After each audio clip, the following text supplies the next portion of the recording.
27 जनवरी को लविश की कोर्ट में पेशी हुई, जिससे बहुत सी बातें निकलकर सामने आई हैं। आज पर इस पर हम बात करेंगे। मेरा नाम है मोनू वर्मा, यूट्यूब चैनल में आप सभी का स्वागत है। तो चलिए वीडियो को शुरू करते हैं बोतल पाकी एक बिग अपडेट के साथ। अभी बात निकल कर ये आ रही है कि लविश के पास जब उसकी 27 जनवरी को कोर्ट में पेशी हुई तो बात निकल कर एक तो ये आई कि लविश के पास हम लोगों का बहुत सारा पैसा है, बहुत सारी भाई उसने संपत्ति इकट्ठी कर ली है, बहुत सारी। तो उसमें एक ये चीज साबित हुई कि लविश के पास बहुत सारा पैसा है। अगर वो अपने पैसों जितनी भी उसकी संपत्ति है उसमें से अगर वो 10% भी रिलीज कर देना तो सबको विड्रॉ मिल जाएगा। तो एक ये भी बात बहुत निकल के सामने आई है कि लविश ने बहुत सारी संपत्ति बेनामी खातों में भेजी है। ये खाते ओमान देश में ऑपरेट हो रहे हैं। बिल्कुल जी। अब मेरी बात सोचिए, इतना पैसा अब उसने जोड़ लिया था लोगों का, इतना पैसा हड़प लिया था, इतनी संपत्ति हो गई थी, जो कि एक कोर्ट में साबित हुआ है। तो वो कर क्या रहा था कि अपनी संपत्ति को एक बेनामी खातों में जमा करवा रहा था। तो ऐसा वो कुछ कर रहा था, अपनी संपत्ति को ऐसे वो एक सिस्टम की तरह ले रहा था।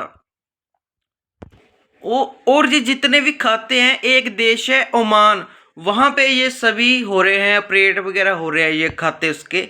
तो ऐसी वो एक चाल चल रहा था। और एक उसकी जब पेशी हुई तो एक और सबसे बड़ी बात निकल कर आई कि एक लविश का भाई जो कि ब्राटोबो का सीईओ था, एक इसका भाई भी था जो ब्राटोबो का सीईओ था, वो ओमान देश में बस चुका है। बिल्कुल, वो ओमान देश में चला गया है। ये भी अपना सारा पैसा ओमान में बेचने लगा हुआ था। ये बिल्कुल खबर जो इन्फॉर्मेशन मुझे मिल रही है मैं आपको वही बता रहा हूँ। अब सबसे बड़ी आपको बात बताऊं जो अब मैं बताऊंगा, अभी जो कोर्ट में लविश ने क्या बोला है, जो एक थोड़ी खुशी की बात भी है। मैं आपको सबको अब बताऊंगा कि अभी लविश की तरफ से ये बात बोली गई है कि वो 15 फरवरी से सबका विड्रॉ लुटाया जाएगा। बिल्कुल, अगर जो मुझे इन्फॉर्मेशन मिली है, अगर ये सच है, अगर सच में उसकी पेशी हुई है कोर्ट में, हियरिंग हुई है कोर्ट में, अगर ये सारी बातें निकल के आई हैं तो इस इन्फॉर्मेशन के अकॉर्डिंग देखा जाए तो 15 फरवरी को ये सभी का पैसा लुटाएगा, विड्रॉ करेगा सबका। ये भी लविश की ओर से ही ये अब बोला गया है।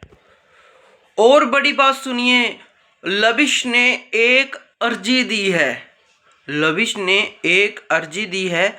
अगर मैं बात करूं लविश ने वो अर्जी कहाँ दी है, लविश ने वो अर्जी इमिग्रेशन ऑफिस में दी है।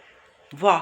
अगर ये लविश ने ऐसी कौन सी ऐसी एप्लीकेशन उसको लिखनी पड़ गई जो उसको इमिग्रेशन ऑफिस में मिली है, ऐसी क्या बात है जो उस अर्जी में लिखा होगा? ये अगर मैं आपको बताऊं तो आप हैरान रह जाओगे, आप दंग रह जाओगे। तो सुनिए, लविश ने अपनी अर्जी में लिखा जो उसने उसमें दी है, इमिग्रेशन ऑफिस में जो दी है, उसमें हमेशा हमेशा के लिए मैं दुबई छोड़ रहा हूँ, ये उसने अर्जी इमिग्रेशन ऑफिस में दी है। वाह जी वाह! ये मतलब कि सबसे बड़ी अपडेट है। चलो अब बात करते हैं मुद्दे की। चलो ठीक है, अगर ये सारी इन्फॉर्मेशन जो मुझे मिली है ये अगर ठीक है, अगर मान लीजिए ठीक है, तो इसमें एक खुशी की बात ये निकल के आई है कि 15 फरवरी को सबका विड्रॉ वापस करेगा, इसने उसने बोला है। अगर उसने कोर्ट में बोला है फिर तो देखिए, अगर ऐसा है तो फिर उसको वापस करना बनता है। आपको क्या लगता है कि 15 फरवरी को क्या लविश सभी के बेटे वापस करेगा? आपको क्या लगता है, कमेंट करके बताइए। और मोनू वर्मा यूट्यूब चैनल को सब्सक्राइब लाइव करना मत भूलना। आज के लिए इतना, मिलते हैं न्यू अपडेट के साथ। धन्यवाद।